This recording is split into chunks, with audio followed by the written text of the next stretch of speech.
Hi ಎಲ್ಲರಿಗೂ ನಮಸ್ತೆ. Welcome back to my channel.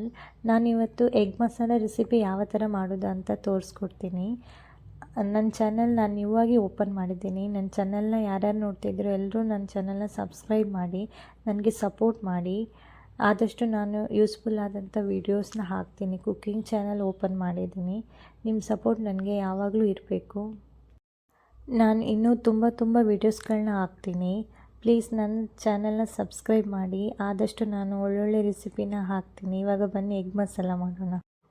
Gas stove on ಮಾಡಿ, ಆನಂತರ ಒಂದು ಕಡಾಯಿ ಇಟ್ಟು ಅದರ ಮೇಲೆ ಇವಾಗ ನಾನು ಕೊಕೊನಟ್ ಆಯಿಲ್ನ ಯೂಸ್ ಮಾಡ್ತೀನಿ. ನೀವು ಯಾವುದು ಕೂಡ ಯೂಸ್ ಮಾಡ್ಬೋದು. ಅದು ಚೆನ್ನಾಗಿ ಬಿಸಿ ಆದಮೇಲೆ ನಾವು ಸಾಸಿವೆ ಮತ್ತು ಸ್ವಲ್ಪ ಜೀರಿಗೆ ಹಾಕಿ ಚೆನ್ನಾಗಿ ಫ್ರೈ ಮಾಡಿ. ನಾನು ಫಸ್ಟ್ ಟೈಮ್ ಲಾಂಗ್ ವಿಡಿಯೋ ಮಾಡ್ತಾಯಿದ್ದೀನಿ. ಏನಾದರೂ ಮಿಸ್ಟೇಕ್ ಆದರೆ ಬೇಜಾರು ಮಾಡ್ಕೋಬೇಡಿ. ಮತ್ತು ಕಾಯಿ ಮೆಣಸು ಹಾಕಿ ಚೆನ್ನಾಗಿ ಫ್ರೈ ಮಾಡಿ. ಇವಾಗ ಬೆಳ್ಳುಳ್ಳಿ ನಾನು ಜಜ್ಕೊಳ್ತೀನಿ. ಚೆನ್ನಾಗಿ ಜಜ್ಕೊಂಡು ಹಾಕಿ. ಆವಾಗ ಇನ್ನೂ ಫ್ಲೇವರ್ ಸಖತ್ತಾಗಿರುತ್ತೆ ಬಾಯಿಗೆ ಸಿಗುವಾಗ. ನೋಡಿ, ಇವಾಗ ಜಜ್ಕೊಂಡಿದ್ದೀನಿ, ಹಾಕಿ ಫ್ರೈ ಮಾಡಿದ್ದೀನಿ. ಇವಾಗ ನೋಡಿ ಎಷ್ಟು ಸಖತ್ತಾಗಿದೆ ಅಂತ. ಬೆಳ್ಳುಳ್ಳಿ ಚೆನ್ನಾಗಿ ಫ್ರೈ ಆಗಬೇಕು. ಫ್ರೈ ಆದಮೇಲೆ ಕೊತ್ತಂಬರಿ ಸೊಪ್ಪು ಹಾಕಿ ಚೆನ್ನಾಗಿ ಫ್ರೈ ಮಾಡ್ಕೊಳ್ಳಿ.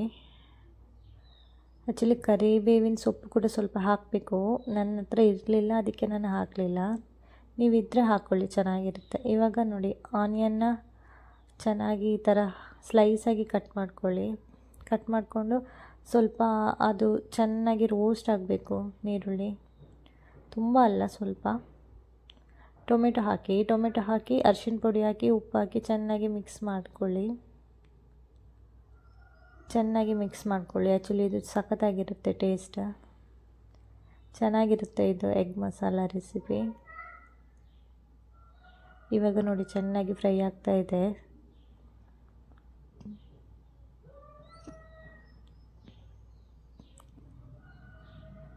ಚೆನ್ನಾಗಿ ಫ್ರೈ ಮಾಡ್ಕೊಳ್ಳಿ. ಇವಾಗ ನಾನು ನೀರಲ್ಲಿ ಮೊಟ್ಟೆ ಹಾಕಿ ಬಿಸಿ ಪಡಲಿಕ್ಕೆ ಇಟ್ಟಿದ್ದೀನಿ. ಆಲ್ರೆಡಿ ನಾನು ಬಿಸಿ ಮಾಡಿ ಚಿಪ್ಪೆ ತೆಗೆದು ಕಟ್ ಮಾಡಿ ಇಟ್ಕೊಂಡಿದ್ದೀನಿ. ಇವಾಗ ಸ್ವಲ್ಪ ನಾನು ಚಿಕನ್ ಮಸಾಲ ಪುಡಿ ಹಾಕಿದೆ ಸ್ವಲ್ಪ.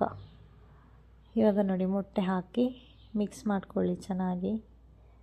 ಚೆನ್ನಾಗಿರುತ್ತೆ ಟೇಸ್ಟಿಯಾಗಿ. ನೋಡಿ ಎಷ್ಟು ಸಖತ್ತಾಗಿದೆ ಅಂತ.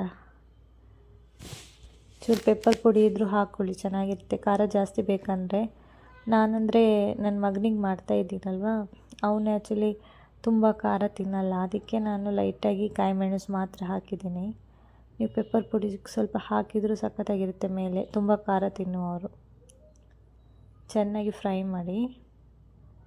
ನೋಡಿ ಇವಾಗ ಎಷ್ಟು ಚೆನ್ನಾಗಿ ಫ್ರೈ ಆಗಿದೆ ಅಂತ. ಇವಾಗ ಒಂದು ಪ್ಲೇಟಲ್ಲಿ ಹಾಕಿ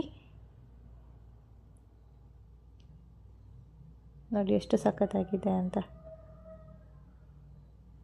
ನಮ್ಮ ಮನೆಯಲ್ಲಿ ಅಂತೂ ನಾನು ಎಗ್ ರೆಸಿಪಿ ಇದು ಎಗ್ ಮಸಾಲ ಮಾಡಿದರೆ ಸಖತ್ತಾಗಿ ಚೆನ್ನಾಗಿದೆ ಅಂತ ಹೇಳ್ತಾರೆ. ನೋಡಿ ಎಷ್ಟು ಚೆನ್ನಾಗಿದೆ ಅಂತ. ಇವಾಗ ನೋಡಿ ನಾನೇ ಟೇಸ್ಟ್ ಮಾಡ್ತೀನಿ. ನನ್ನ ಮಗ ಮಲ್ಕೊಂಡಿದ್ದಾನೆ ಆಟಾಡಿ ಸುಸ್ತಾಗಿ.